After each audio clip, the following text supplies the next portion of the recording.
Hi అండి, మనం తినే కొద్దీ తినాలనిపించే చక్కెరపార గురించి సింపుల్ ప్రాసెస్లో చెప్పాను, చూసేయండి. ఇప్పుడు ఒక బౌల్ తీసుకొని అందులో 1 కప్ మైదా పిండి, 1 కప్ గోధుమ పిండి అయితే వేసుకున్నానండి. మీరు ఒకవేళ 2 కప్పుల మైదా పిండి అయినా వేసుకోవచ్చు, హెల్త్ వైజ్గా చూసుకుంటే 2 కప్పుల గోధుమ పిండితో అయినా చేసుకోవచ్చు. ఇందులో చిటికెడు సాల్ట్ అయితే వేసుకున్నానండి. ఈ రెండు కూడా బాగా కలిసేటట్టుగా అయితే మిక్స్ చేసుకుంటున్నాను. మనం ఏ కప్పుతో పిండి అయితే తీసుకున్నామో అదే కప్తో షుగర్ కూడా తీసుకోవాలి. ఇక్కడ 2 కప్పుల పిండికి 1/2 కప్ షుగర్ అయితే సరిపోతుందండి. ఈ షుగర్ని మిక్సీ జార్లో వేసుకొని అందులో 3 యాలకులు వేసుకొని మెత్తగా పౌడర్లా అయితే చేసుకోవాలండి. నా దగ్గర యాలకుల పొడి లేదు కాబట్టి షుగర్తో పాటు యాలకులు కూడా వేసి పౌడర్ అయితే చేసుకున్నాను. పౌడర్ అయితే ఈ విధంగా వస్తుంది.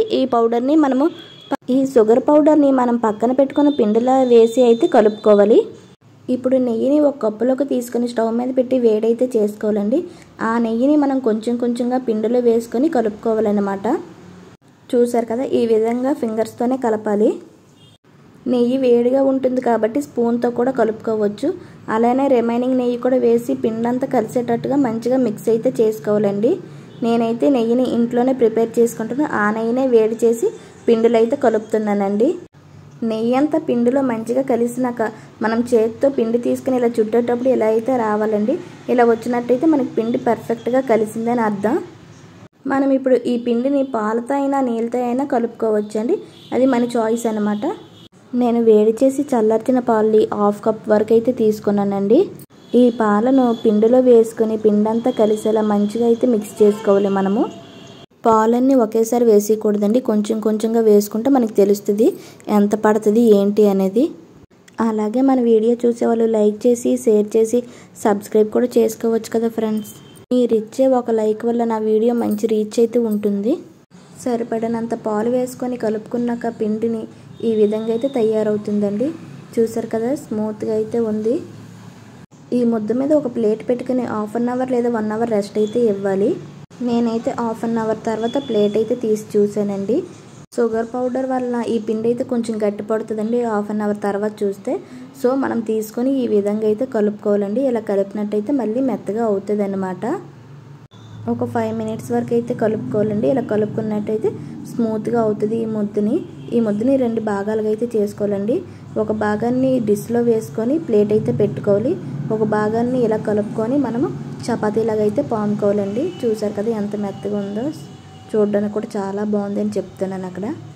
ఇప్పుడు స్టవ్ మీద కడాయి పెట్టుకుని ఆయిల్ వేసుకుని హీట్ అయ్యేలోపు మనము ఈ పిండిని చపాతీలాగా అయితే చేసుకోవాలండి. చేసుకొని సైడ్స్ అయితే కట్ చేసుకోవాలి 4 వైపులు కూడా. ఈ విధంగా అయితే 4 వైపులు కట్ చేసుకోవాలండి. చూసారు కదా, ఇప్పుడు మనకి నచ్చిన షేప్లో అయితే కట్ చేసుకోవచ్చు. నేనైతే అన్నీ కూడా స్క్వేర్ షేప్లోనే కట్ చేసుకుంటున్నాను అనమాట.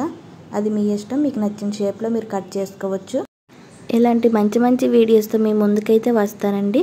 మీరు అలానే నాకు సపోర్ట్ చేస్తారని నేనైతే అనుకుంటున్నాను. ఇలా కట్ చేసుకున్నాక ఈ కట్ చేసిన పీసెస్ అన్ని ఒక ప్లేట్లోకి అయితే తీసుకోవాలండి. ఇప్పుడు ఆయిల్ అయితే హీట్ అయ్యిందండి. ఇందులోకి మనం కట్ చేసుకొని పక్కన పెట్టుకున్న పీసెస్ అయితే కొంచెం కొంచెంగా వేసుకొని మంచిగా ఫ్రై అయితే చేసుకోవాలండి. ఇవి చాలా స్మూత్గా ఉంటాయి కాబట్టి రివర్స్ తిప్పేటప్పుడు కూడా చాలా స్లోగా తిప్పాలి అన్నమాట. ఇంకా ఫ్రై అయినాక కొంచెం కొంచెంగా తీసుకొని ఒక పక్కన ఒక ప్లేట్లో అయితే వేసుకోవాలి. అలానే like, share and subscribe to our channel Chaitugayi official. మీరు ఇచ్చే ఒక్క లైక్ వల్ల నా వీడియో ఇంకొంతమందికి రీచ్ అయితే ఉంటుందండి. అలానే సేమ్ రిమైనింగ్ పిండిని కూడా పక్కన పెట్టుకున్నాం కదండి ఇందాకలా, ఆ పిండిని కూడా చపాతీలా చేసుకొని 4 వైపులు కట్ చేసుకొని ఇలా కటింగ్ అయితే చేసుకోవాలండి చిన్న చిన్న పీసెస్గా. ఇవి కూడా మళ్ళీ ఆయిల్లో వేసుకొని మంచిగా 2 వైపులు కూడా ఫ్రై చేసుకొని ఇవి కూడా ప్లేట్లోకి తీసుకోవడమే. చూసారు కదా, చాలా అంటే చాలా సింపుల్ ప్రాసెస్లో మనకి చక్కెరపార అనేది రెడీ అయిపోయింది. ఇవి ఒక్కసారి తిన్నారంటే ఇంకా వదిలిపెట్టారనమాట, అంత బాగుంటుంది టేస్ట్ అనేది. అంతే ఈ వీడియో. మళ్ళీ కొత్త వీడియోతో మీ ముందుకైతే వస్తానండి. ఓకేనా, బాయ్ బాయ్.